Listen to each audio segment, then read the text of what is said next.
It is a beautiful night for basketball in Baton Rouge, Louisiana. Mike the Tiger is ready to rock, and his team seems ready to pounce. Another opportunity to quad one win for LSU, as the Tigers welcome fifth-ranked Tennessee into the PMC to get going tonight. And man, did Chaz Lanier get going on Saturday morning at Texas A&M. He had 5 threes in the first half. He finished the game with 30 points on 8 of 13 from deep, and he carried Tennessee to a comfortable 77-69 win on the road against a great defense. So here's where they stand tonight. According to Joe Lunardi in bracketology, the second 2 seed, the 2 seed right in front of them, Florida, currently on the ropes on the road in Athens, Georgia. An opportunity for Tennessee climb the ladder. Welcome courtside, everybody. Tom Hart alongside Dane Bradshaw.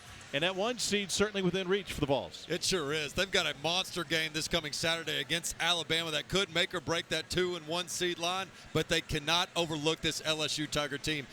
This must be a win for them on the road if they want any shot at that 1 seed. Well, LSU has reinvented itself late in the season. They've gone to a 4-guard lineup. They're taking better care of the basketball. They're shooting the ball better, and it seems to have enlightened this team. Yeah, the past 3 games, they've been really good. The best 3-game stretch of conference play. They've won 2 of those, and they handed Florida a big-time battle despite the loss. This is an LSU team playing with a lot of confidence despite their overall record. And so we are ready to go tonight here at the PMAC, where LSU has lost 12 straight against top 5 teams as an unranked team. The last time they got a win in that scenario was against Billy Donovan's Florida team back in 2007. And the last win against a top 5 team in any capacity came almost 6 years to the day against number 5 ranked Tennessee squad. Zakai Ziegler, 6th in the nation in assists. He controls the tip. Igor Milicic swings it. This is a Tennessee team and a couple of guys listed on the availability report, including Felix Opara, who's been dealing with right leg issues, starting with the knee. Here's Meshack stepping through, and Opara's legs look just fine to me. A little bit of spring and a putback jam. Well, LSU wants to do some switching to change up coverages on Chaz Lanier on the perimeter, but they got a little bit confused on that first possession. Starting 5 for LSU features Curtis Gibbons at the point. Last 5 games, he's really taken great care of the basketball. Here's Cam Carter, their leading scorer, with turnaround mid-range. Yeah, as good as Meshack is, I'm interested in that matchup because Cam Carter can get his own and make contested jumpers. Well, Ziegler, Tennessee, not afraid to push the pace here in the first minute of this game, rushing it into the front court, then setting up the offense. Here's Lanier, guarded by Carter. Finds Milicic on the slip. Igor Milicic steps through and has his shot blocked by Damian Collins. LSU comes in averaging 76 points a game. They've been a good team at home. 11-5 here on campus. 14-13 overall, just 3-11 in the league. Destined for the first night of the SEC tournament, but wanting to make some noise. They played in the NIT last year. 3 ball skips off. Milicic the rebound.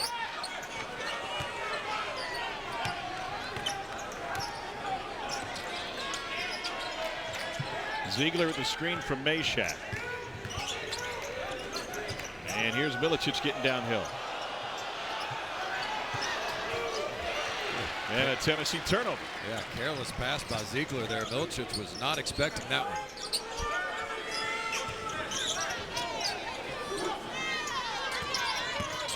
An LSU team that has shot the ball much better in the last handful of games as well, and has taken care of it. And a lot of that too, Tom, is due to their spacing. Those 4 guards on the court, as you mentioned, allows them to spread the court more, get more open looks, and also have some drivers. Victorious Miller with the foul, his first.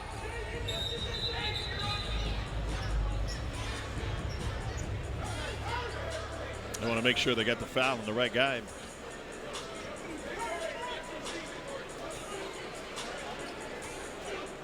It was announced as Miller, and the shot clock is already at 11, so they're going to have to fix that. Tennessee coming off the win Saturday at A&M, 77-69. Rick Barnes' team held A&M to just 10 second chance points. And their star Wade went 4 for 15 and 0 for 9 from deep. Zurich Phelps was just 1 for 7 from 3. Great perimeter defense by Tennessee, one of the best defensive teams in all of college basketball. Shot clock fixed. It's at 21. Here's Lanier. He got off to such a hot start, and he said, I noticed how they're defending me. They were sinking in. I had opportunities to get shots up, and my teammates did a great job finding me. Here's Meshack going baseline. Tried the lob. It hit the rim. The shot clock did not reset because it wasn't a shot. And LSU the other way. Here's Collins. And he's looking for some space coming off of an 8-point game. And LSU's close loss at home to Florida on Saturday. Gators went on a deep run late, but LSU showed great glimpses in and out. They've gotten a few good looks from three, just haven't been able to cash in, but the Tigers are going to continue to take them. Ziegler misses the 16-footer. Rusty start here for Tennessee, on the offensive end. Yeah, just 1 for 6 from the floor. Meanwhile, LSU 0 for 3 from deep. Miller splashes it. You can see they are unafraid to take the deep ball. 4 of their first 5 attempts have been from deep for the LSU Tigers.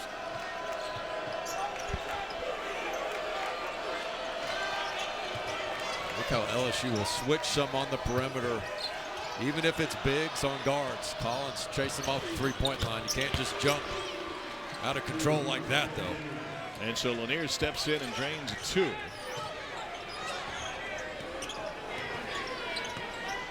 He makes 3.5 threes per game on average. He leads the SEC in made threes with 94 of them. You got to guard him all over the court. Alpara with the rebound. Ziegler cross court.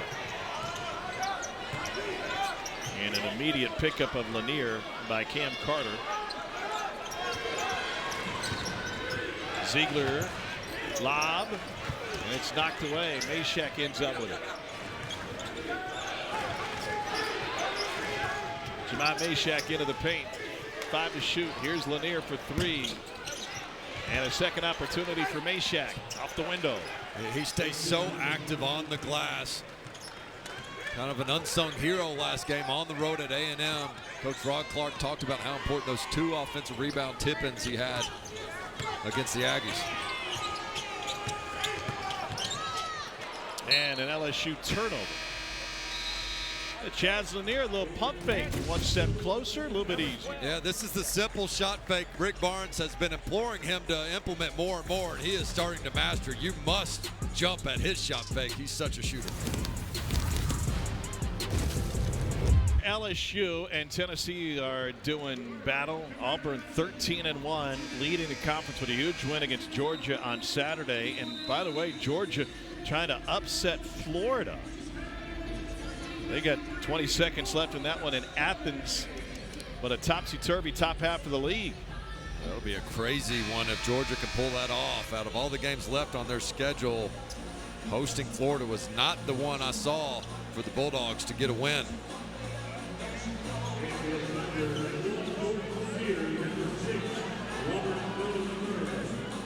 Seven to 5, Tennessee with the lead over LSU. Neither team shooting the ball well here in the early going. Volunteers just 3 for 8 with a turnover.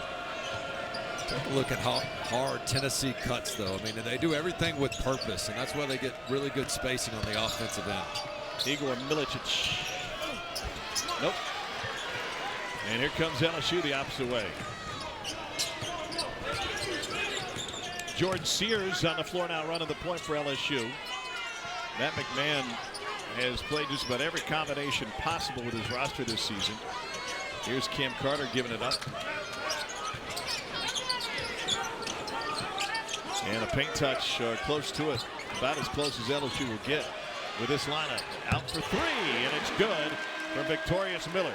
And that's a spot that they thought they could have open. Tennessee likes to really load up on that help side defense, so good job on the scouting report. Great skip pass.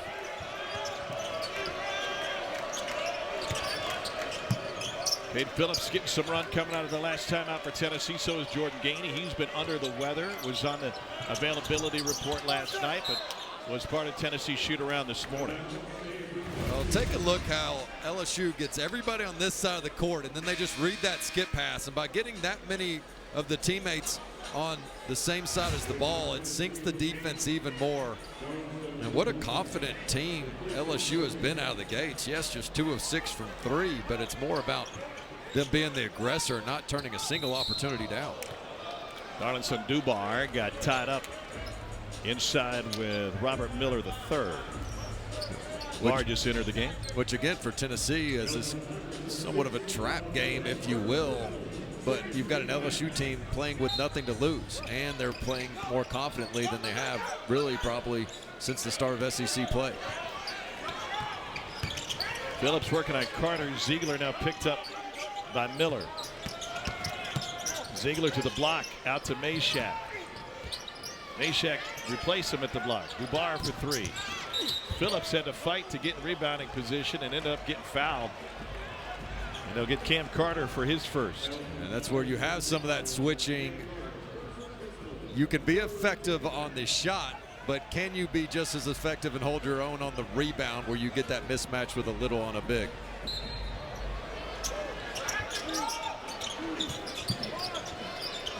Ziegler gets it into Phillips. And now Gainey, no Lanier on the floor right now for Tennessee. Ziegler hit a huge 3 late in that game against A&M. Tees one up here, and he's short on another jumper. Another offensive rebound for UT. Now Gainey tries one. Mulligan's good. Those recycled threes. Tennessee loves to get those extra opportunities with the kickouts.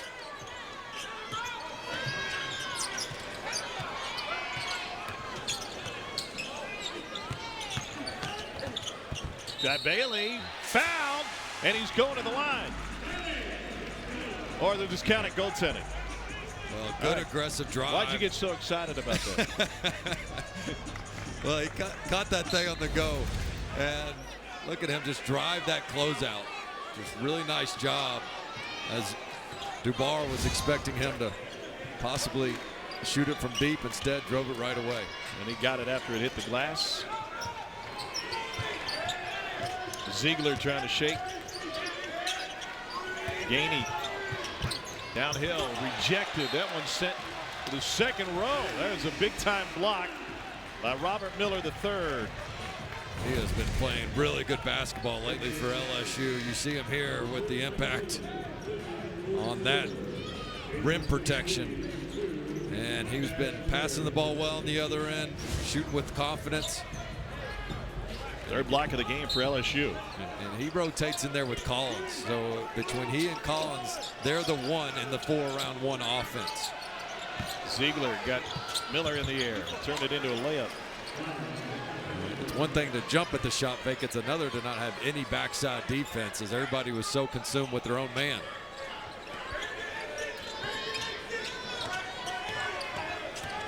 LSU's turned it up after a slow start. Contested 3 off the rim and over the backboard. We'll see Ziegler just outsmart him with this shot fake. Gets the big man in the air, and then everybody else is looking around. I think they thought, it looked like Williams himself thought the shot went up. He was going to box out, not realizing Ziegler still had it in his hands. Good defense taken away by LSU. And a slam by Bailey. Well, Ziegler got that poked away. I think he thought Dubar was going to pick up the loose ball. Hesitation cost him. That'll help. Jammed by Lanier. And that is one way to release pressure, is the backdoor cut, especially with a big-time three-point shooter that they're trying to deny. A couple of big shots and great defensive effort from LSU here early on. Ziegler returns a favor. Picks Sears' pocket. And he goes down hard into the stanchion, and a foul on Jordan Sears. Dubar with a great feed on the backdoor cut. As they try to deny shooters, that's a perfect time to clear out the backside.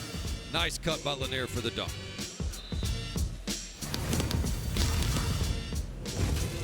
Network women's tripleheader of the season and positioning for the conference tournament at stake.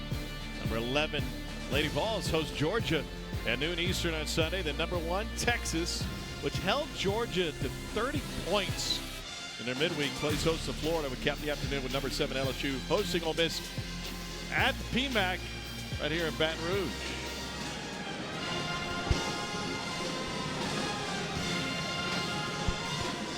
What a thriller in Athens right now, by the way. Georgia clinging to a late lead, trying to knock off Florida, find its 3rd quad 1 win of the season.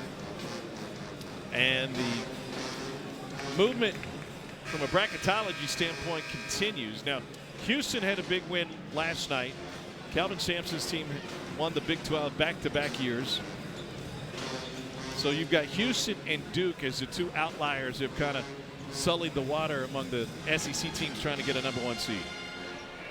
Yeah, some huge opportunities, and as we talked about with this Tennessee team, everybody looking forward to that matchup against Alabama, currently a projected 1 seed, playing against the Vols on Saturday. But this is a take care of business game, and you can forget about the records that you see on the screen. This is an LSU team playing with a ton of confidence and nothing to lose, and that can be a recipe for disaster. But this is an experienced Tennessee team that's not going to play up or down to the competition. They bring it every night. Ziegler has been better in the second half the last couple of games. Not off to a great start tonight, 1 for 3 with a couple of turnovers. And he'll get a breather here with 11:28 to go in the first half. LSU solves the press. But the bucket's left short by Corey Chest. Here comes Tennessee the other way. Bishop Boswell on the floor for the Volunteers.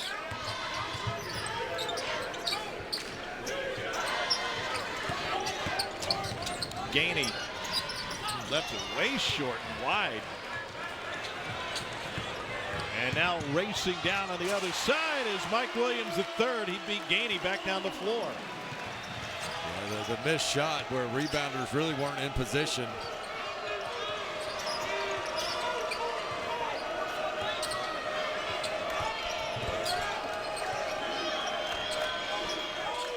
Dave, thank you. What a thriller in Stegman Coliseum as Georgia finds its 3rd quad 1 victory of the season by knocking off number 3 Florida.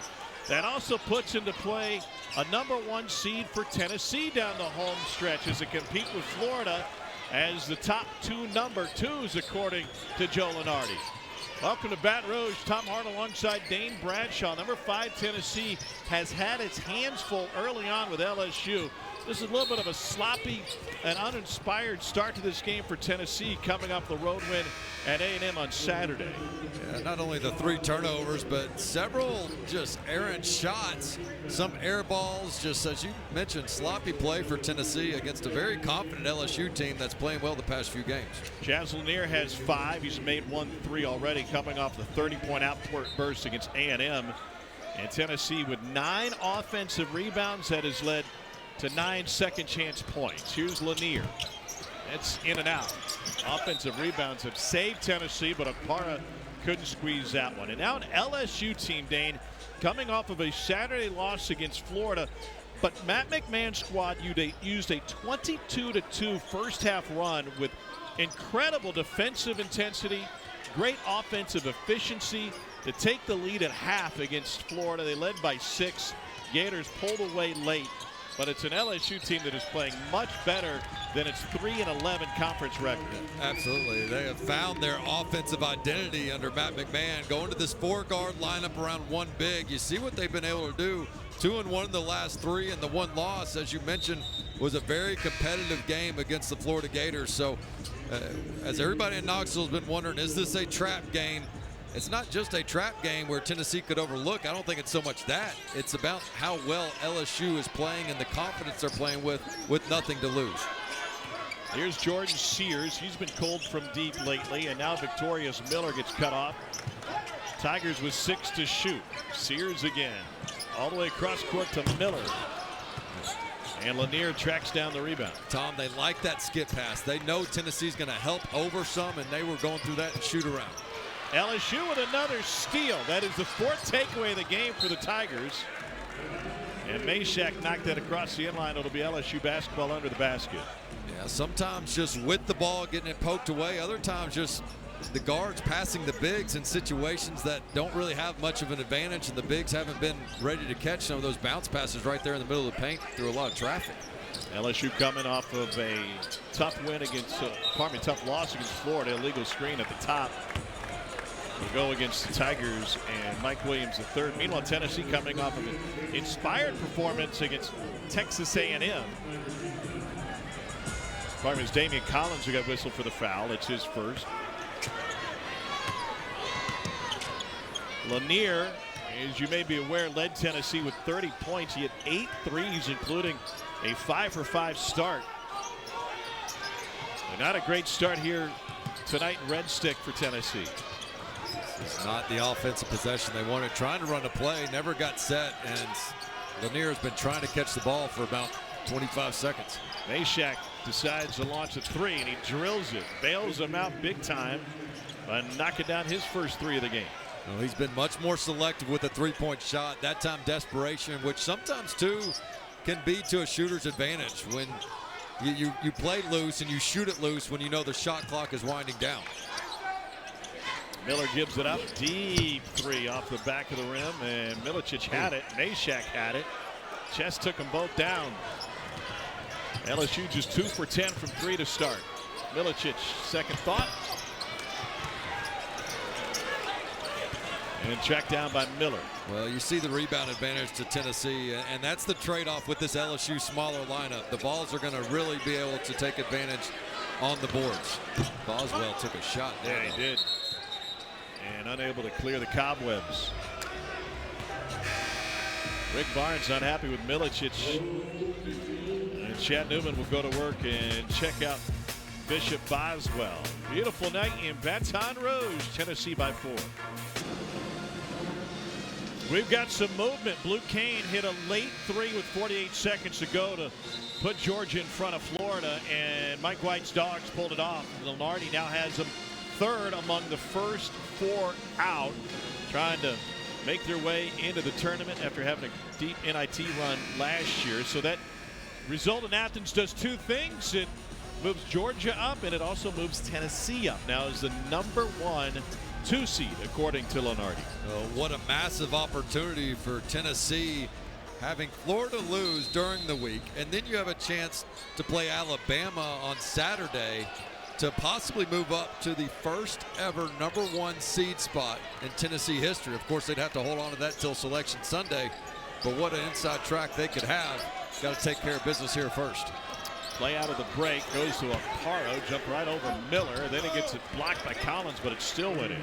You could see the conscious effort they made to get the ball inside against this LSU team that's going to switch some, which means Aparo is going to have opportunities on guards. LSU with the scoring drop, pushing 330 now. They missed their last 4 shots. Lanier get tied up with Damian Collins. It's a first on Chaz Lanier. Mentioned this earlier, Matt McMahon has kind of reinvented what LSU is this year by going to a 4-guard lineup in his 3rd season. The native of Oak Ridge, Tennessee, shout out Big Ed's Pizza, is looking for his first win against the Volunteers.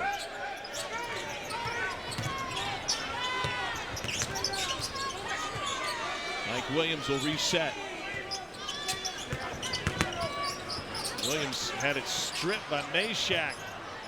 And this elite Tennessee defense starting to flex its muscles. Now nearly 4 minutes since LSU has scored. Meshack has to have the strongest hands in basketball. Anytime you drive and he strips or he creates a tie-up, he is coming out with it 100% of the time. 10 to shoot for Tennessee. Here's Ziegler.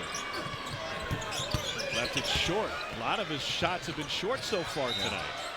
And a foul in the backcourt charged to Meshack. That is his first. Tomorrow night, men's doubleheader starts at 7 Eastern. We're featuring the second game. Otega Oweh did not have a great contest for Kentucky this weekend. He'll lead number 17 Cats in their game in Norman against Oklahoma. It starts at 9 Eastern, 8 Central, right here on the SEC Network and the ESPN app. Big news there could be for the shorthanded Wildcats. Will they get Lamont Butler and Jackson Robinson back? It appears there's a chance for that game. What a difference that'll make for Mark Pope's squad. Carter weaves through traffic, and in a foul, was he shooting?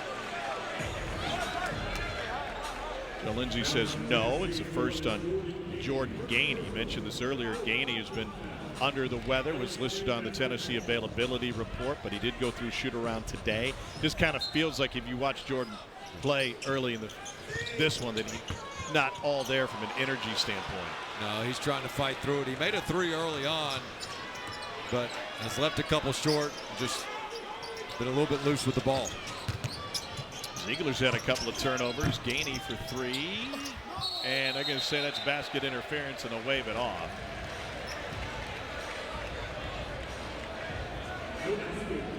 Tennessee clinging to a 6-point lead. Here's another look. See if it was coming outside that cylinder. Yeah, still right above that front rim.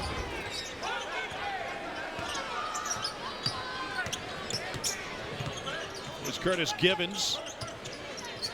He moved into a starting role second week of January at the point guard position for LSU. He's done a great job taking care of the basketball.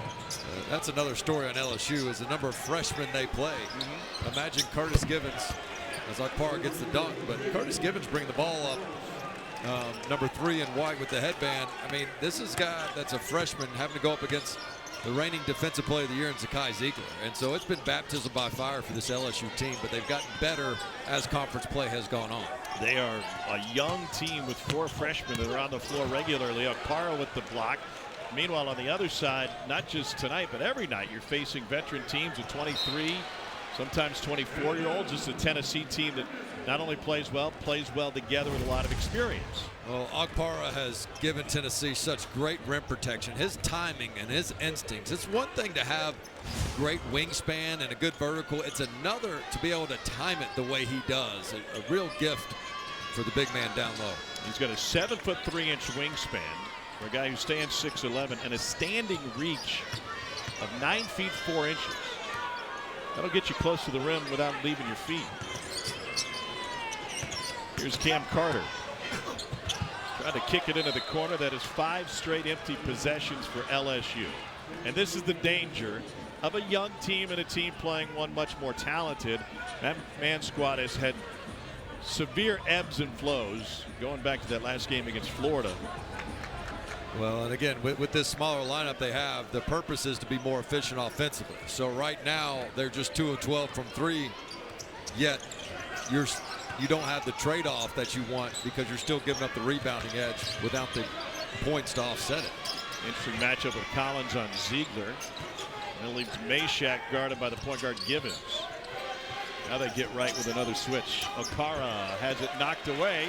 Fantastic defense by Jai Bailey inside. Yeah, and Givens with the backside help. Really good rotation by LSU.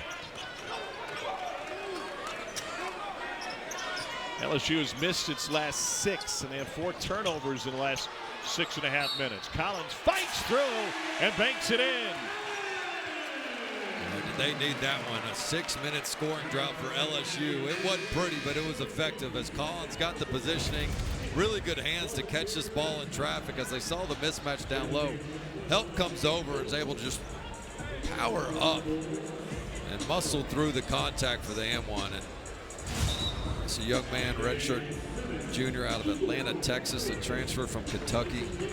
Coach Mike McMahon told us today he's dislocated that shoulder 4 times this season, and it's just become the norm for him. He gets it popped in and he gets back out there. And not only that, he had a play in the Georgia game where he was hobbling down the court and they were wondering what's wrong. He went back to the locker room, a dislocated big toe. Got that popped back in place and got back on the court. So 10 and white, one tough kid. He came to Kentucky as a 5-star recruit for John Calipari. Thought he would be a lottery pick after that first year. Turned around by Phillips. And Collins fights for the rebound, and Matt McMahon was singing his praise. He said, listen, this kid is so tough. He's dealt with all of those injuries. He shows up every day. Yikes. Was 1 for their last 8, and LSU 2 for 13 from deep. Givens went for the reach in. Meshack fouled by Miller. And they're going to count it and get Collins for goaltending, I believe. Yeah, that's a silly goaltend there because I don't think that ball had any chance of going in. They're going to review it, but this very well could be an and one as Mashack drives at it, and that ball was not going to go in. But on the other end, Damian Collins doing a nice job for LSU, getting the and one, trying to keep the Tigers in it.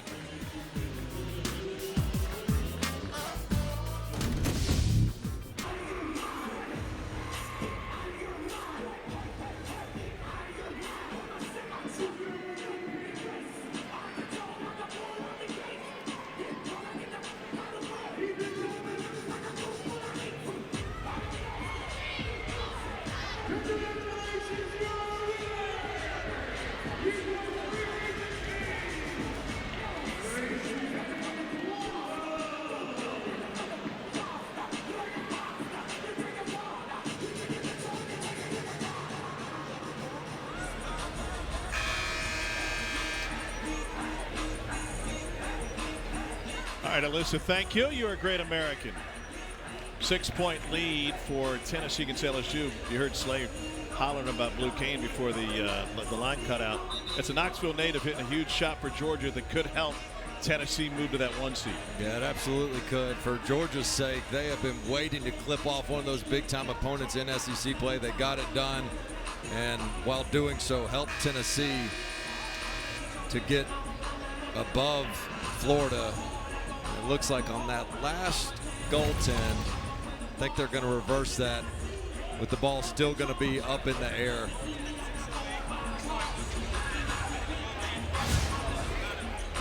So they're going to take that one off. 2 free throws for Jemai Mashack. They did review the previous goaltend, which was a goaltend, and then they reviewed this one, which was not. Which I'm okay. I like the rule. So instead of stopping play every time, they review it at the next media timeout. So sometimes it's awkward. You can see points taken off the scoreboard after a media timeout. Of course, if it's a late game, they'll immediately go to it. They did get Collins for the foul. I mean, he's the one listed as the foul, but I thought it was Miller. Yeah, I agree. I think they need to correct that one. So it should be the second on Victorious Miller instead of the second on Damian Collins. Step through finger roll barely drew the rim from Bailey, and it'll stay with LSU on this side. 3:04 to play in the first half. Well, this is an LSU team that we said has really found their offensive identity. The difference is they have not gone up against the #1 defense in the country yet, and that's what Tennessee is. I mean, they just make it seems like everybody play ugly, and there's no way you're just going to beat somebody off the bounce. It's got to be quick ball movement, try to get them in rotations, and again, try to get some of these skip pass threes. They're #1 in the country according to Ken Palm's defensive efficiency. They are #1 in the country in effective field goal percentage. But you see that possession, it went side to side. You had a help and a closeout, then you get going, as opposed to just trying to penetrate the defense without any type of ball rotation. By the way, clarification, there was a foul on Victorious Miller on that previous Tennessee possession and not Collins. Ziegler with the dump off. Mashack strip and can't quite recover, but it'll stay Big Orange basketball. Really nice cut there by Mashack. You thought this would be 2 points, but it looked like Carter got his hand in there quick. That's Givens to save an easy 2. Low scoring first half, kind of sluggish offensively for both sides. We're stuck at 36% respectively. 2 to shoot. Ziegler has to hoist from the logo, and the bank's open in Baton Rouge on a Tuesday night. He looks over at Coach Barnes like, I got you. Barnes was just yelling at him, hey, shot clock, clock, clock. He's like, I got it, Coach. That is the first make from deep for Ziegler. Tennessee just 4 of 12 from 3. Cam Carter started the game with a make right there, but he can't repeat it. He's only got 2 points here in this first half. He's 9th in the league in scoring at 17 a game. Carter's their best offensive weapon. I think his best chance at scoring is when he gets a different matchup. Like, keep the ball in your hands now as opposed to when Mashack's on you. He needs to look to be aggressive right now. So he missed it, but a second offensive rebound the last minute for LSU. And Victorious Miller now to double figures.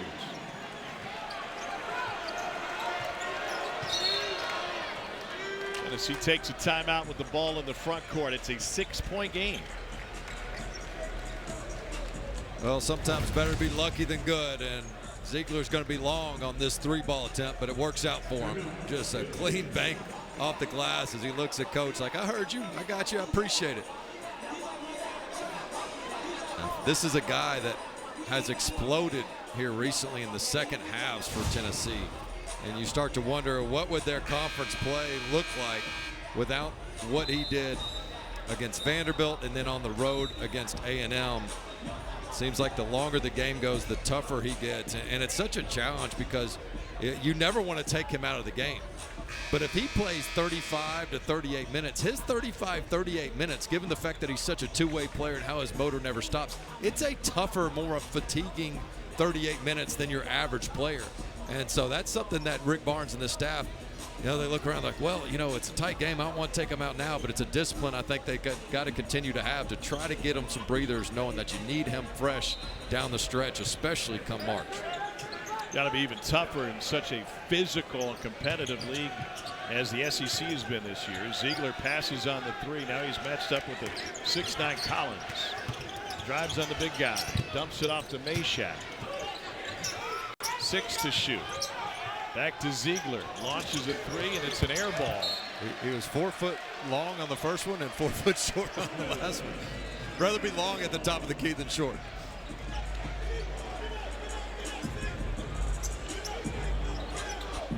The Tennessee team, which, yes, it's an elite defensive team. They can go through their offensive droughts, so they were just 8 for 33 on uncontested shots against Kentucky. Better hope the defense travels night in and night out. Collins with a hand in his face. Got it. Right over the top of Phillips. And Matt McMahon quickly gets a timeout. It's a one-possession game as we near the end of the first half.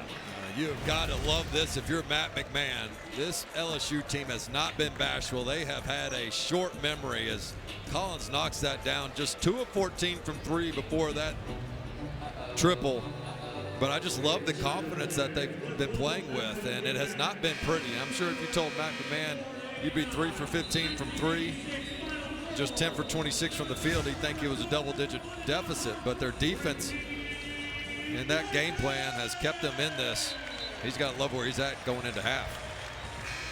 Next Sunday night, 8 Eastern, 7 Central here on the SEC Network and the ESPN app. We have a 3.5-hour recap of the SEC Indoor Track and Field Championships for the Razorbacks. Go in as defending men's and women's champs. It's Sunday, 8 o'clock Eastern, right here on the SEC Network and streaming live on the ESPN app. 8.7 second difference. Game clock and shot clock. See if you can get Lanier a touch. His 4 field goal attempts. Of course, he's the center of attention for LSU. But 2 and Orange has a tendency sometimes to stand after he gets denied the first time. Screen from Phillips. Ziegler. Dubar stepped on the end line.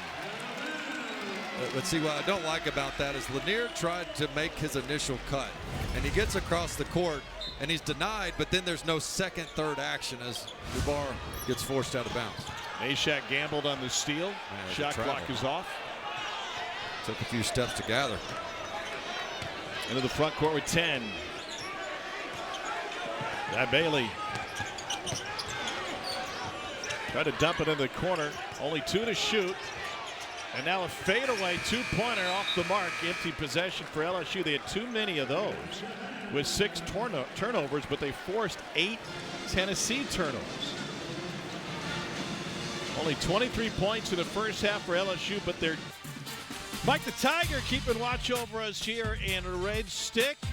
Tigers trying to roar in the second half. They held Tennessee to 26 in the first half. It's time to take a look at tonight's Player Spotlight, brought to you by Continental Tire. Chaz Lanier is coming off of a 30-point performance on the road against Texas A&M, where he hit 8 threes, including 5 in the first half. So far tonight, LSU has held him just 1 of 3 from shooting. Meanwhile, Victorious Miller has turned it up for LSU. He's into double figures, better than his season average, and he has knocked down 2 of LSU's 3 threes to keep the Tigers with a great defensive effort in this game against number 5. Tom Hart alongside Dane Bradshaw. Big picture, you look at what's happened in college basketball already today. Florida went down on the road at Athens. A big opportunity for Tennessee. You want to look at it glass half full, you can't afford to lose. No, you absolutely can't. You have to take care of business right here on the road if you want any shot at that number 1 seed, the first in school history. I'm sure Rick Barnes' message to his team at half was pick up the energy and the effort. I thought they started out okay despite some sloppiness with the turnovers, but the cuts weren't as hard. The effort and energy wasn't as high. I'm really anxious to see who throws the first punch to start this second half. And I got to tell you, Tom, as a player, sometimes when you go into an arena against an opponent that has less to play for than you do, and the arena's low, there's not much of a crowd, it can take some energy out of you. Got to fight that human nature and bring your A game. And I look for Tennessee to do that out of the gates here. It's one thing to throw the first punch. It's another thing to land it, because neither team landed many shots. 37% shooting from both. In fact, Tennessee made consecutive shots just once in this first half. LSU did it twice. Neither team has found any offensive rhythm. Here's Zakai Ziegler. A big second half player the last couple of games for Tennessee. LSU switching everything all over Tennessee in the half court. 6 to shoot. Ziegler got a step. Couldn't finish. And LSU comes out of there with it. Yeah, as good as Ziegler's been in the second half, I don't think it's the best formula. When players start deferring to him and he tries to put his head down and take over the game, I don't think that's when Tennessee's at their best. Lanier must work harder to get open on the offensive end. Carter went into Milicic, didn't get the whistle. Tennessee only 4 for 10 at the rim in tonight's game. Milicic, full head of steam. Got it. Great advance pass. And I like how Milicic was calling for it right away. He knew he had an open lane and did not hesitate. First bucket of the game for Igor Milicic, who had 5 points in a win in Aggieland. Givens gets it back. Damian Collins hit a couple of big shots in the first half. Big screen on Meshack. Into the corner. And a walk. And LSU turns it over for the 7th time. Opposite of 8 turnovers for Tennessee. Well, look at that transition. You see Milicic, he gets to the opposite side of the court, and LSU just doesn't pick him up. And instead of settling from deep, he takes it to the rack. And I think that's another adjustment that Rick Barnes mentioned to his team was don't settle for 3 so much. Should be an inside game. Inside shots should lead to inside rebounds against this smaller LSU lineup. 6 offensive rebounds for Tennessee tonight. Here's Meshack to Ziegler. And a fight for the rebound with great effort by Jemai Meshack. He's done a really nice job with his motor. I mean, this guy's been nonstop. And yes, teams are playing off him some on the perimeter, but that also gives him a full head of steam, not just on his dribble drives, but crashing that offensive glass. Plays much taller than his 6'4" frame would suggest. Had a layup and instead kicks it out. And an assist on the 3 from Chaz Lanier. And that's what he looks like, Klay Thompson. Great pass by Meshack, but there was no dip. He just caught that in the shot pocket and quick release. Rick Barnes worked with Lanier today, time and again, on getting those shots off quickly. It's a strength of his, something Barnes is still emphasizing. Collins with the face-up. He was Gatorade Player of the Year in the state of Texas coming out, and a McDonald's All-America at Atlanta High School in Atlanta, Texas, and a foul on LSU again. And take a look here as Meshack draws the defense, but Lanier doesn't have to load up at all. I mean, you talk about being catch and stick. Most guys have to dip their hips some. He's already cocked it in a loaded position and ready to fire. Great shot preparation by Lanier. Felix Okpara at the free throw line, and the former Ohio State Buckeyes get another one coming. 6'11" junior from Lagos, Nigeria, played his high school ball at Link Academy down in southwest Missouri, and knocks down the other. He's got 8. Got a couple of Link Academy guys here, including Cade Phillips and Corey Chest on the LSU side. You see a little bit of pressure from Tennessee. There were so few made field goals in the first half. Not many opportunities, but they want to get this tempo going up a little bit. Into Collins, who gives it up.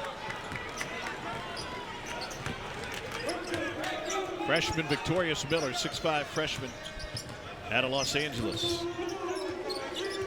Led his high school ball at Arizona Compass Prep, and now Collins. Carter has it knocked away by Meshack. 5 to shoot. Carter working on Meshack. Can't shake him. 2 to shoot. Going to turn and heave off balance. Yeah, why not? Just as they drew it up. The first 3 from Cam Carter comes on a last-second heave. It was lockdown defense from Meshack, but he just did not contest the shooter. Gave him an open look. I don't know if he was afraid of fouling or not, but rarely do you see Meshack not contest at the end of a defensive possession. Here's Lanier for 3. That's wide left. LSU played its best basketball of the season in the first half against Florida last time out, in which the Tigers went on a 22-2 run. The offense was good, but Matt McMahon really bragged on how well they played defensively in that game. And now Collins coughs one up. Milicic fouled at midcourt by Miller. Desperation shot by Carter, as great defense by Meshack. He's got him locked up, but watch how Meshack just never gets his hands up on this shot attempt. Gives Carter a clean look. That's just too clean of a rim at the end of a shot clock. It was like you reaching for the check at walk-ons today. Pulled your hands back. You were in the car before I finally handed over the credit card. Alligator arms, you know. Was it weird when I asked them if they take Venmo? I was just trying to delay the situation as much as I could until you step up. We got a blood situation at the end of the LSU bench. And Cam Carter being treated by head athletic trainer Sean Eddy. He's going to get taped up. LSU had a sub ready to go, but Victorious Miller had just picked up his 3rd, and so they don't want him on the court if he doesn't need to be.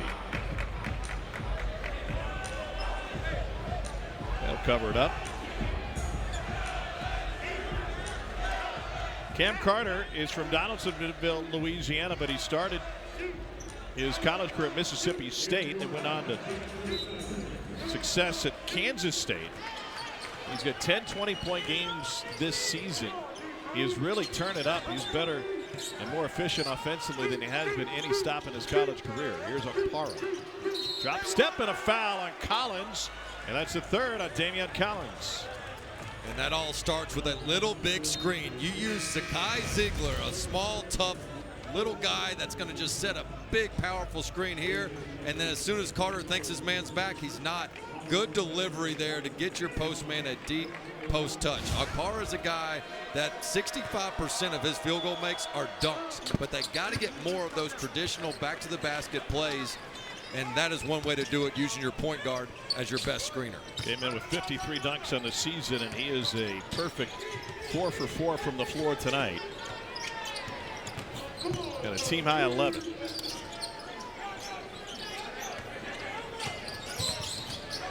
Bailey can't find space against Milicic. 10 on the shot clock. Stepping into a 3 is Carter. And the loose ball corralled by Bailey. Good effort. The LSU team, Dane, that does not play like a 3-11 team in conference action. No, I mean, they've been playing with a ton of purpose in this game and a ton of confidence. Ziegler commits a foul. That's his first. Felix Okpara getting it done on the interior for Tennessee tonight. Yeah, in a game where both teams are under 40% from the field, Okpara is a perfect 4 of 4 getting it done in the paint.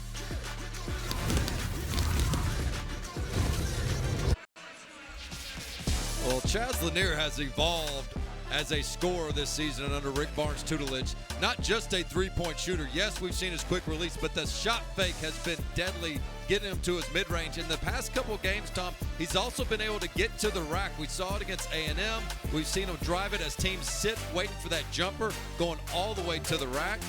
That's exactly why he's got to continue to work hard to get the ball, because he's not just a threat from 3. He's off the bounce, and teams now have to respect the fact that he gets to the rim. Even though it's in that order. Threes, mid-range, at the rim as his preference. He can do them all. And right now he's doing a pretty good job on the glass there. Not bad for a guy who was only recruited by Campbell in North Florida, coming out of Ensworth in Nashville. And against A&M on Saturday, he became the first since Buddy Hield in 2016 against a top 10 team on the road to go for 30 points, make 8 threes, and have 5 rebounds. Hield did it in an overtime win against Kansas. And Lanier, who, by the way, wasn't shooting the ball efficiently going into that game, was just 2 for his previous 12. Took advantage of a sagging A&M defense in the first half. And rarely do you hear Texas A&M coach Buzz Williams say they had to adjust their defense to a certain player because they take your strength away, but that's exactly what they had to do. And I'm not sure Zakai Ziegler has the dominant second half he has without all the attention on Lanier. So they're really complementing each other in the backcourt. Phillips with his first personal. And Ziegler with the steal. Out front to Phillips. Oh, he blew the hammer. Milicic is there to pick him up. That was going to be the easiest bucket of Cade Phillips' career, and he went for the highlight.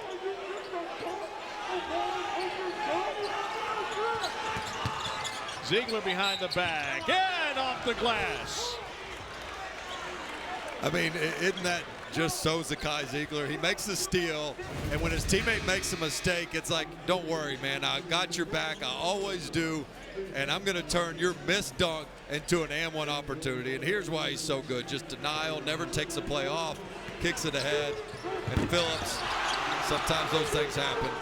But I tell you what, if you're going to miss a dunk, the last thing you want to have happen is your team be in a close game and you're like, man, I really feel bad about that dunk. But when your teammate gets 3 points on that same possession, you don't feel so bad. It's the largest lead of the game for Tennessee, now up 11. That's why I always just laid it in, you know? Is that why? Yeah, that's why. Yeah, I was wondering.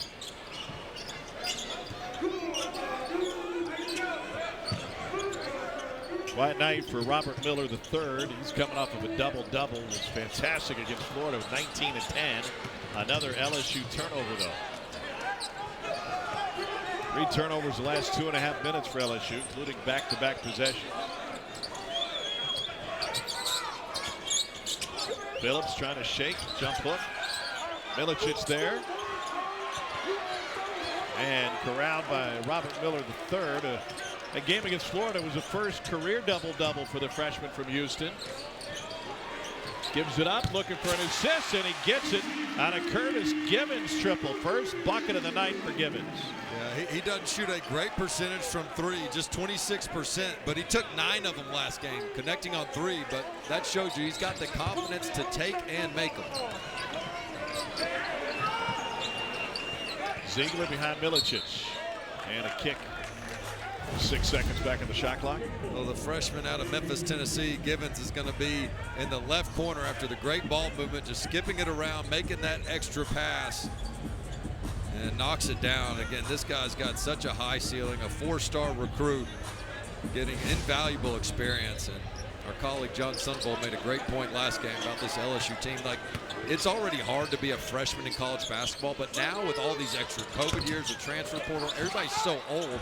And now you're going up against an old team, and in the most historic SEC season we've ever had, this has got to be the toughest freshman season any rotational player could have. Yeah, you used the phrase baptism by fire earlier this game, and I think that's exactly what you get as an LSU team as a whole.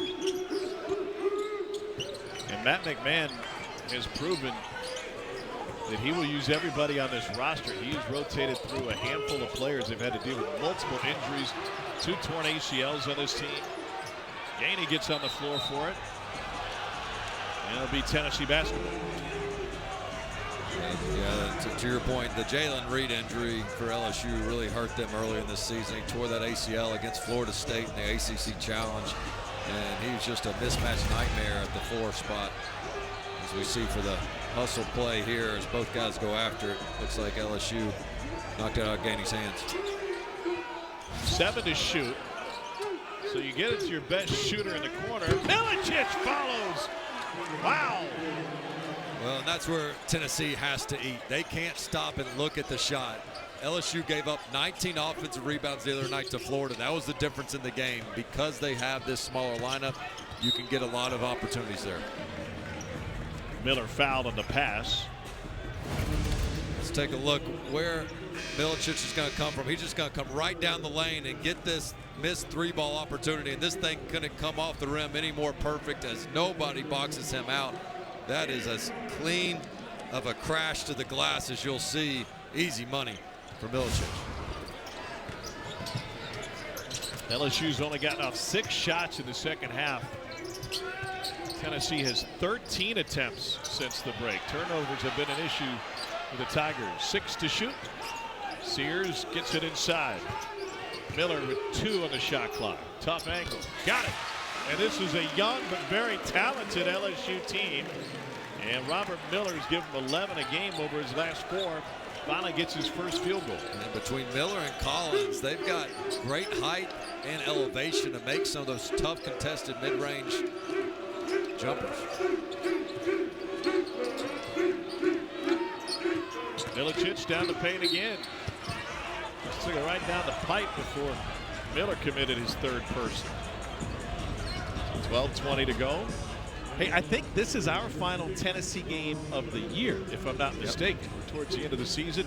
And it's the end of a long run for Bob Kessler, the longtime play-by-play voice of the Volunteers. Gave me my start in television, I don't know, like forever ago, but he's been the voice of the Vol since '99. And most of those have been highlights, but he did have to call your games. That is true. But that didn't stop him from being just as kind to me as he was to you. I mean, this guy has impacted so many people's careers and lives, and it is hard to replace a legend like he was able to do under Mr. Ward, but he did it successfully. And Mr. Kessling has just been a godsend to me and helped me get in this business and introduced me to the right people, was honest with me, told me what I was doing wrong. And that was at a one long point, conversation. Yeah, that was a long conversation. As a player, I remember he asked me a question. We were doing a mock interview, and at the end of it, he had a piece of paper he wrote down. He goes, "Hey, that got 17." I was like, "What's that for?" He goes, "That's how many times you said you know." Like, you got to get rid of you know. So if nothing else, I've got that eliminated. But congrats and cheers on just a sensational career. Nice cut and a finish by Jordan Gainey. He called Knoxville Blue Jays games before he got the gig as the voice of the Volunteers. He'll do some baseball in his future. Really good at it. He's also really good at being a doting grandfather. So congratulations on an incredible run. The voice of the ball is about Kessler. Rejected by Opara. And his timing is just so good. He sees it. He knows you're going to shoot before you know you're going to shoot. 10-point Tennessee lead.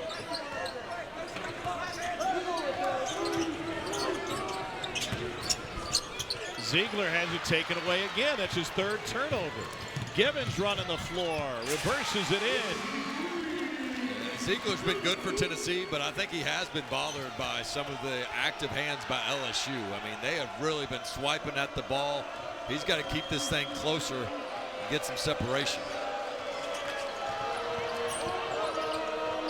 Here's Opara, who's got 50 blocks in the season now. That's the 13th time a Volunteer has reached that mark in a season, and then a foul at midcourt on Givens. Felix Opara commits his first. Tennessee clinging to an 8-point lead. Yet another block by Felix Opara, return to sender. And then Milicic on the other end. We saw this before. Even when Lanier misses, good things happen. Finishes up top. Check out the good hands play brought to you by Allstate. Igor Milicic Jr. came crashing in from Croatia for this jam. Yeah, he's got 7 boards in this one. Just 2 of 8 from the field, but 2 of them have been in the last 5 minutes or so. And remember, that was after he came out of the game after a media timeout. Rick Barnes really laid into him. So credit him for a strong response in taking that coaching to heart and then putting it to work right away. Here's what's on the line for Tennessee. They have climbed to the top 2 seed, according to Joe Lunardi, after Florida's loss tonight in Athens. in front of them, an Alabama team that they still get a crack at. I feel like Auburn and Duke are almost cemented on the one line. Yeah, I agree.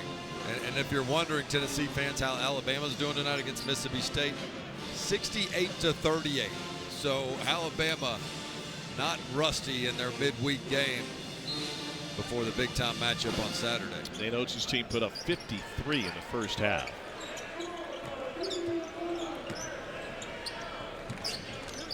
Eight-point Tennessee lead. This is an LSU team which had the lead at the half against Florida on Saturday. Carter, beautiful move, and he got it to go. How did he sneak it in? What an athletic play by Carter. I really thought he went to the wrong side of the rim. I think he was expecting the shot block to come on his left side, so he goes to the right. Instead, makes it a little bit tougher, gets rewarded with the and one. They got to get the ball in his hands. He is their best one-on-one playmaker. I'm not saying stand around and watch him dribble and shoot contested shots, but when it gets late clock, he's the one guy that can really create his own. It's only the second free throw attempt of the game for LSU. Down 5 now. And Opara picks up his second, and then a gift back as Jordan Sears gets bumping with Ziegler. And I'm okay with the call. That's something we talk to all coaches. They say, look, we want to see some of the cleanup on the hand checking, the off-ball fouls. And if you're going to do that, then it might look ticky-tacky, but those are the calls you got to make. And Tennessee in the bonus with 10:50 to play. Hope you don't have anywhere to be tonight. One more coming for Ziegler. Next week's gymnastics doubleheader features number 6 Florida playing host to Missouri at 6 Eastern. Then 17th ranked Alabama takes on number 16 Arkansas at Bud Walton Fayetteville. Should be another exciting night of SEC gymnastics. 11 points now for Ziegler after the 2 free throws. What has worked for LSU in the half court? Well, we'll see if a long 3 ball here, but I think their ball movement, they've also been able to get their bigs some decent touches in the middle. 6 of 11 now in the second half for LSU. And again, that's against the #1 defense in the country, the Tennessee Vols. Lanier has done more rebounding than scoring. He's got 3 for 7 from the floor, 8 points and 8 boards. 9 to shoot. Ziegler with a Para 2-man game. It's on the way in, but can't finish the floater. I believe every shot that Ziegler has missed has been short tonight. Yeah, I agree. I think on that one he was looking for the lob. They've gotten that time and time again all season, but Para got a little bit off balance, and he ended up having to shoot a floater instead of the lob. Ball fake by Sears. Spins around on Gainey, and that leaves Miller free for the follow jam.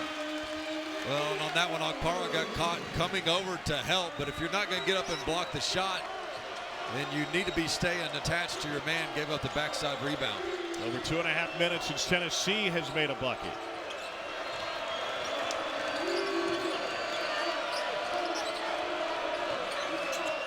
Volunteers never seem to be in a rush on the offensive end.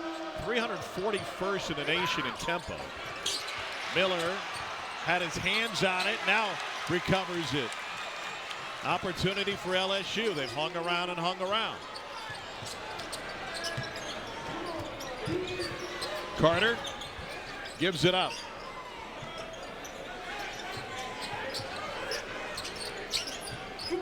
Miller handoff to Sears. Back to Carter. Not much space on Gainey, and Okpara with the rebound.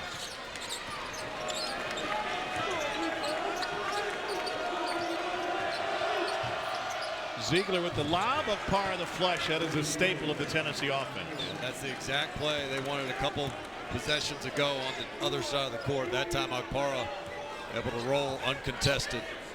Perfect lob.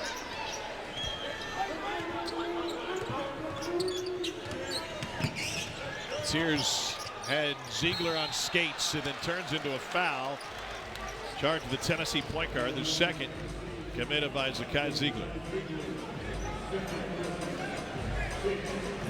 Well, on the last bucket for LSU, take a look at Okpara. He comes over to help, but if you're not going to get the shot block, then somebody's got to rebound down, and that's the risk of coming over, contesting that, and not getting it. You leave the backside open where you hope your guard can come help the helper.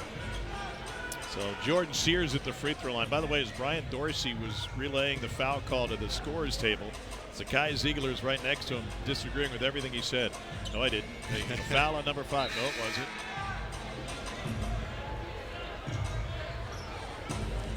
So Sears at the free throw line. 5th-year senior out of Daytona Beach, started his college career at Gardner Webb, and then went to UT Martin. And this LSU team shooting only its 3rd free throw of the game tonight. That's a first point for Sears. 2,000-point scorer, a great free throw shooter. He had a streak earlier this season where he made 30 in a row. And of course, he drains a pair, and it's a 5-point Tennessee lead. LSU hasn't led since this was an 8-7 game. That was 5 minutes into it. Ziegler fouled, and he's going to the free throw line for a chance for a 3-point play.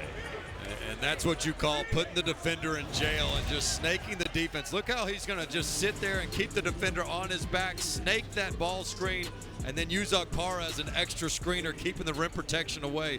Great execution by both Ziegler and Akpara. And that's the 3rd personal on Jordan Sears. Ziegler 8th in the SEC at free throw percentage, and he misses the front end. Akpara bails him out. He's been outstanding. Season high 21 second chance points for Tennessee on a poor shooting night for the Volunteers. Shooting 4 percentage points below their season average. Collins rolls after the screen. Too easy. It sure was. Akpara knew that his man was rolling all by himself, but his teammate couldn't get over, so he had to try to take away the perimeter shot first. I don't want to oversimplify, but Damian Collins is a really good screener. Here's Ziegler blowing by. 2 defensive miscues by both teams there. You never want to leave a wide open roll or a wide open drive like that. The backside help. Just too concerned with their own man.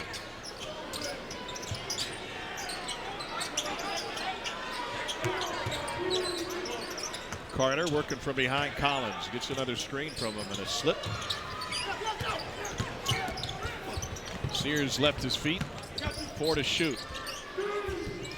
Collins follow, and he's fouled on the follow by Felix Akpara.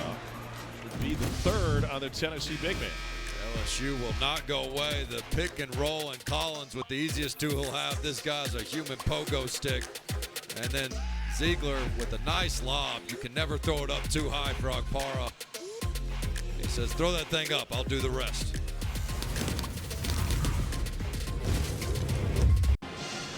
Well, Joey Brackett says Tennessee is the number 1-2 seed tonight after the Florida loss. Here's the Rick Barnes history. Made a trip to the Final Four with Kevin Durant in 2002, 2003. 3 Elite Eights and a Sweet 16. They're in line for that. So you might think when you talk with Rick Barnes, it's all about basketball. Well, at shoot-around this morning, there was no basketball talk. Here's a recap of our discussion. We talked about the race for Fireball Roberts. Crashed in Charlotte. He was at that race. He eventually died a couple weeks later of pneumonia. NC State wore one-piece unitard uniforms for 2 whole games in 1989. That was a topic of conversation. He wanted to rank the SIDs. That's an old fallback for Coach Barnes. And, of course, with his history, we got into Big East history. This is just a portion of it. We must have talked NASCAR for 20 minutes today. Yeah, for the record, I was delayed on my flight and not part of that conversation. And clearly, that is a sample test of what happens when you put 2 severe ADD people on a basketball court next to one another. Look what happens when I'm not there. Had I been there, we could have described the broken down pick and roll coverage over there a little bit better, but instead, I don't think he wants to talk pick and roll coverage. You know, he does tense up the more you talk about basketball. Yeah, he's so passionate about it. He'll point out all the things that they need to get better at. He'd much rather go through that list. He wanted to know where I'd rank Alex Schwartz among the league sports information directors. I told him, forget about the league. He's still behind Tom Sokoviak.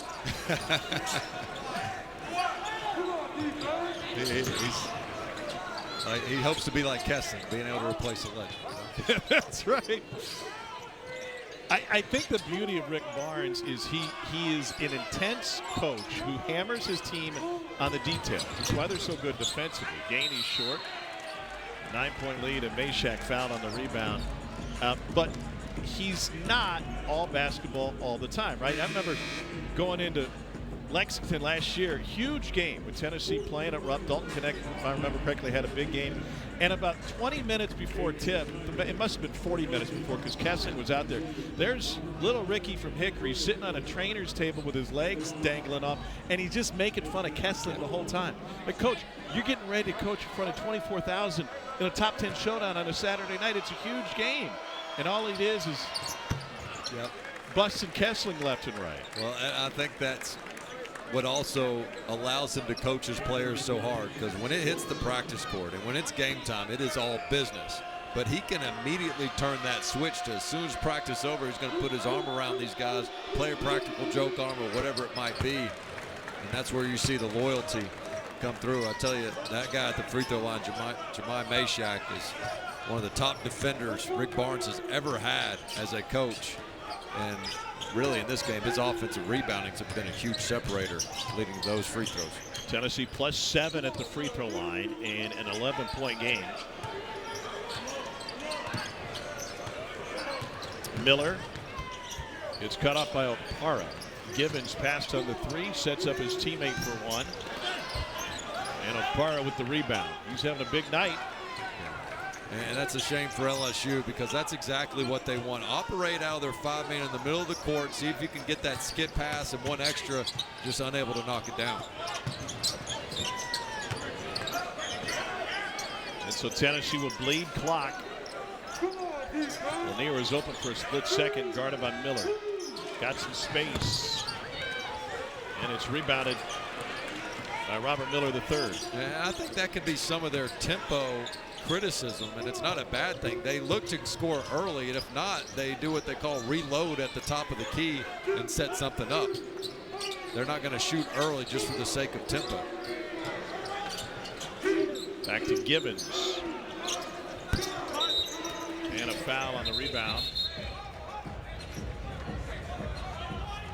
And we'll sort that one out. Our final SEC women's tripleheader of the regular season. Georgia is on Rocky Top to take on number 11 Tennessee at noon Eastern. Texas is number 1 in the country, and the Longhorns get Florida at 2 o'clock. And LSU here at the PMAC at home against Ole Miss at 4 o'clock Eastern. That's all day Sunday on the SEC Network and streaming live on the app. Fouls on Meshack, his second. And here's Robert Miller III. His dad played defensive line for the Tigers. Robert 6'10", 220.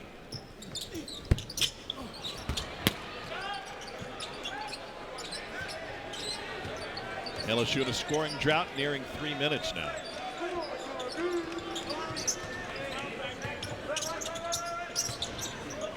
It was a 3-point Tennessee lead at the half. LSU missed a bucket at the end of the half. Could have made it closer. Now Lanier throwing them in from deep. Well, I think that's one where they probably prefer him to take the big man off the bounce and then do some of that 3-level scoring that we talked about, but gets rewarded nonetheless with a big-time 3. Carter draws the third on Meshack.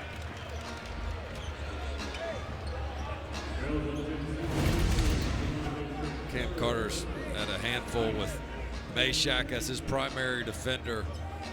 There's been a couple times that he's been able to just create something down low. We saw him get the and one, getting to the rim, and then I guarantee you when he leaves this game, he's going to say, I don't want to play against Meshack anymore. He's been an absolute competitor in this one, but good looks are so hard to come by.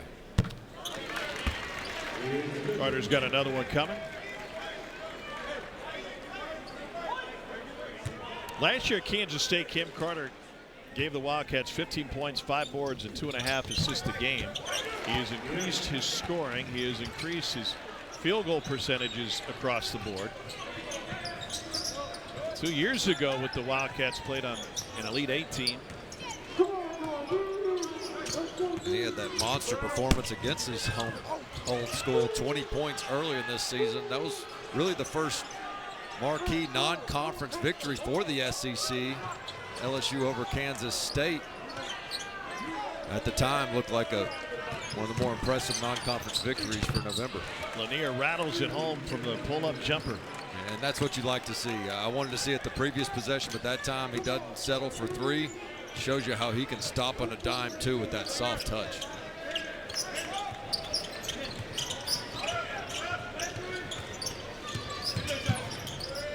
They've gotten some looks from the corner. Just haven't been able to knock him down, and then a foul charge to Miller. It's his 4th as he flew through Phillips to the ground. Well, we'll see 2 of the 3 levels here as Chaz Lanier comfortable off the catch, or the bouncer's going to size up the defender, rise and pop from 3.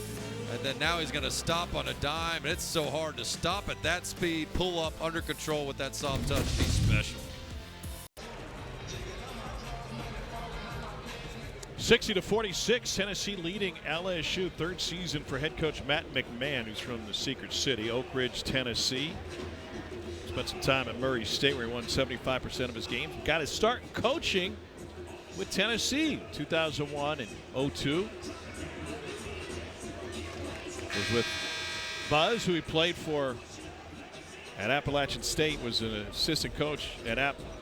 I got to chime in. He was actually writing recruiting letters for me. I didn't know it.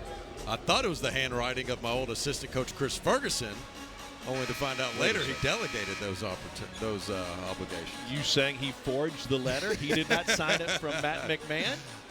Coach Ferg, if you're watching all this time, I thought I knew what your handwriting looked like. I don't even know you, man. Well, Matt grew up in Oak Ridge, spent his entire youth there. He grew up a huge Tennessee fan. He was in Stokely in 1987. Or pardon me, that was that at Thompson Bowling with Tony Whitefield for 51 against Auburn?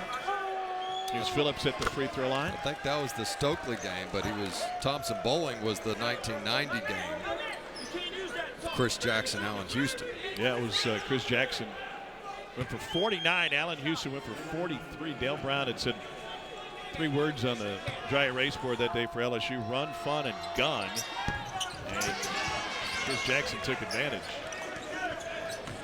He said his dad was upset with him in 1987 there at the Tony White game. A young Matt McMahon must have had too many Dr. Peppers, had to keep getting up to use the restroom. And Dad missed half the game where Tony White set the school record, broke Ron Whitby's longtime scoring record of 50. Corner 3 again, and this one finally goes for victorious Miller. He's got a baker's dozen. Timeout used with 3 minutes to play. Matt McMahon looking for his first win against Tennessee as LSU's head coach. And finally, LSU starting to knock some down. 3 minutes to go in regulation. Before then, tomorrow night on the SEC Network, number 17 Kentucky goes to Norman to take on Oklahoma. Coverage begins 9 Eastern, 8 Central, right here on the SEC Network and the ESPN app. Tom, I think Kentucky's one of the more intriguing teams in the SEC because Coach Pope has done a phenomenal job keeping them in the top 20 in the country despite all the injuries they've had. Yet have they weathered the storm? Because now you get Lamont Butler and Jackson Robinson appear to be coming back for that Oklahoma game. Maybe they shake some rust off. And then you've got Auburn, which will just be an absolute show.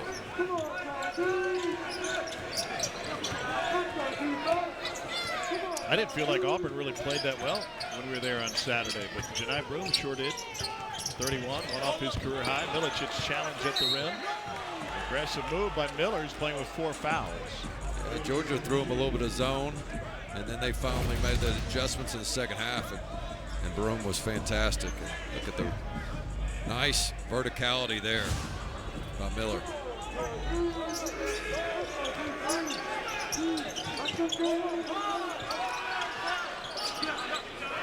Seven to shoot. Igor Milicic with the handoff to Ziegler, now with 3 to shoot. Ziegler, what a blow by. He finishes at the buzzer. Yeah. And the reason he's open there is because they want to make him finish over the top. They don't want to help off other shooters, and they don't want to give up the lob dunk. So he's going to make them pay, and he gets that angle and goes all the way to the rim. Is Tennessee more dangerous when he's commanding help on those drives?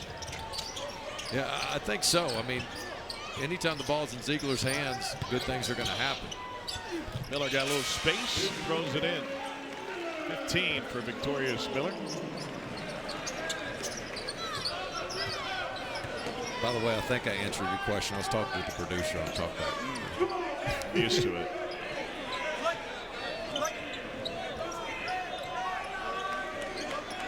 Keep an eye on Okpara here. He's going to set this ball screen, but then he'll snake it or he'll reset it either way, where the defender's coming or they get the double team there. To Meshack for 3, and a push off. We'll take a look at when Ziegler penetrates. As he gets into the paint, he's going to get by his man. Watch him cross over and then freeze it as he gets into the paint. Look at the help defender. He doesn't want to come over and give up that lob dunk. And then he comes over too late. Ziegler easy too. But that's all because the chemistry of teams getting burned over and over again with Ziegler getting you to come help uphill. Then he just throws it up to Okpara, and the coaching staff saying, hey, don't help off, don't help off. Yet then you're one-on-one with Ziegler trying to keep him in front of you. It's a really tough task. Another one coming for Cam Carter, who tonight made his 98th consecutive start, going back to his Kansas State days. Carter makes both free throws, 1:25 to play regulation. 10-point Tennessee lead to Milicic, who will hold. Now LSU trying to play half-court defense. Tennessee used every second of the shot clock on its last possession. McMahon wanted a trap. They solve it, get it to Meshack. How good Tennessee is late clock, 5. And now 3. Ziegler has it stripped. Another LSU takeaway, 9th steal of the game for the Tigers. Miller picks up his dribble, tries to thread a needle. Back out to Givens.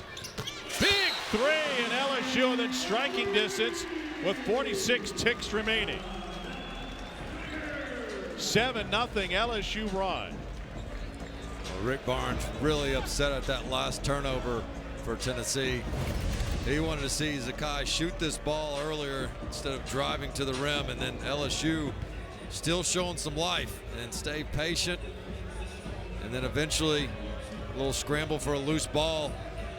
Givens knocks it down. I can't say enough about the fight of this LSU team under Matt McMahon. I mean, you can't even describe, or you can't even start to think that this team has quit at all in the season. You see that 3-11 record, yet they are playing with such confidence and poise and fight. And that's not just lip service. I mean, the energy this team showed in shoot around. This is a time in the season where when a team gets down double digits and they've got that kind of record, they fold the tents, and that had been the case for LSU. This is a team that won only one game in January, went 1-6. They had a 7-game losing streak before the recent run where they've won 2 out of 3, including wins at Oklahoma and home against South Carolina prior to the loss to Florida. 7-point deficit. Miller with a quick foul, his 4th. And Tennessee shooting free throws on the other end. Volunteers only 11 of 17 from the free throw line tonight. They came in at 75% on the year. It's Lanier who's at 81% with his first free throw attempt of the game. Well, and if they can maintain this lead for the last 45 seconds, barring a collapse, this was a take care of business trip and avoid a trap game situation. And while Tennessee was rusty, I think this is more about who LSU's becoming as a competitive team in the conference than it is Tennessee playing bad. Lanier goes just 1 for 2 from the free throw line. Another busted set for LSU. Trailing by 8. Bailey used a lot of clock on this possession. And we got a tug of the jersey and a foul on Tennessee. Rick Barnes didn't like the call. I think he was expecting a 3-second call in the paint. Instead, send LSU to the free throw line. The last thing you want to do is foul, stop the clock if you're Tennessee. It's a 3rd on Ziegler. And John Bailey, who's just a 66% free throw shooter, is going to the free throw line for the first time tonight. Transferred in from Richmond with the Spiders. He was the Atlantic 10 most improved player last year. Gave him 31 minutes a game and 24 starts in the A-10. 1 of 2, and they get the offensive rebound into the corner for 3. And the ball tipped out. Another chance. Down 7 with 11 to play, and a foul offensively goes against Victorious Miller. That is his 5th of the game. Matt McMahon's going to steal a timeout here while they get the sub in for the disqualification. Here's another look. Mashack, did he take a shot to the jaw as Miller came through? I'm not sure that he had the right elbow. Yeah, the right elbow. There you go. The crowd was reacting at a different angle as if it was a flop, but I think that right elbow did get him. LSU. Carter had that 3 in the corner off the offensive rebound that might have made things a little bit interesting. Let me ask you, we haven't talked much about the cylinder call this year. It felt like it was a point of emphasis a couple of years ago. But if you're that close, does that not lend itself to be a cylinder foul? Well, I think in that case, it's also where the hand is and where the elbows are going, if they're vertical versus going horizontal. But I think in that case, the offensive player is leaning so much more into, he was lunging into Lanier there, initiating that contact.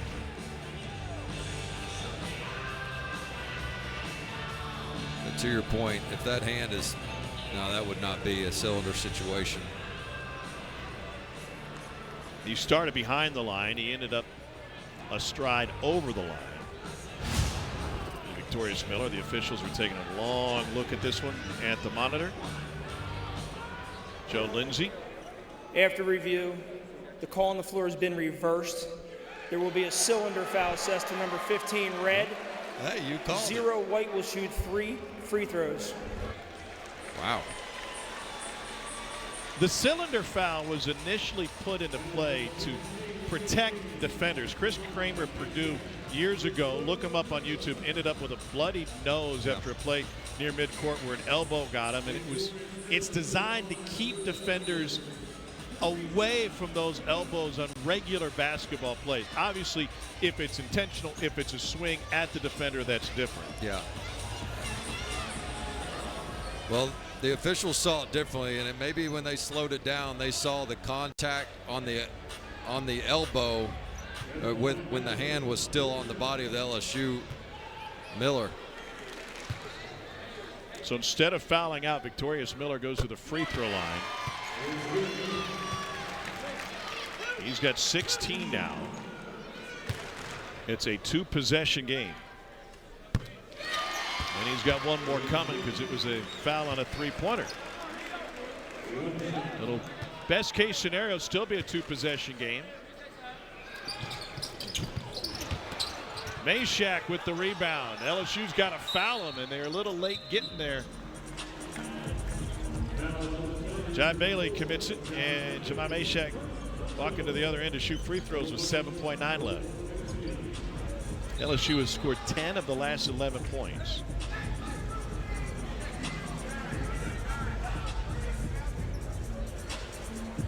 You don't have to look far to see how dangerous it can be against an unranked team. Just ask the Florida Gators who went into Stegman Coliseum tonight. They lost head-to-head with Georgia. Georgia snaps a 4-game losing streak. They get their first win against Florida since Mike White was the coach there in March of 19. Massive win for Mike White and the Bulldogs. I think they look every bit of a tournament team. They've just, every other game has been against a top 10 opponent, it seems, and they've finally been able to steal one of those. Ashak gets 1 of 2. Tennessee's free throw shooting leaves something to be desired down the stretch. 5-point game, 3 seconds left. LSU got to squeeze one off, and they get a last-second shot off. Not enough. It didn't go. And Tennessee, after sleepwalking through the first half with only 26 points scored against LSU, toughs one out. They hold LSU under 60. 7th SEC opponent under 60 by Tennessee this year. That's the most in the SEC. Elite defensive effort for the Volunteers tonight. And that's what makes this Tennessee team so special. Despite shooting slumps, their defense can keep them in games and win games. The #1 defense in the country. 65-59, Rick Barnes and company with the win ahead of their Alabama game. That's going to do it from Baton Rouge. For Dane Bradshaw, fantastic crew, I'm Tom Hart. Time for Alyssa to shine.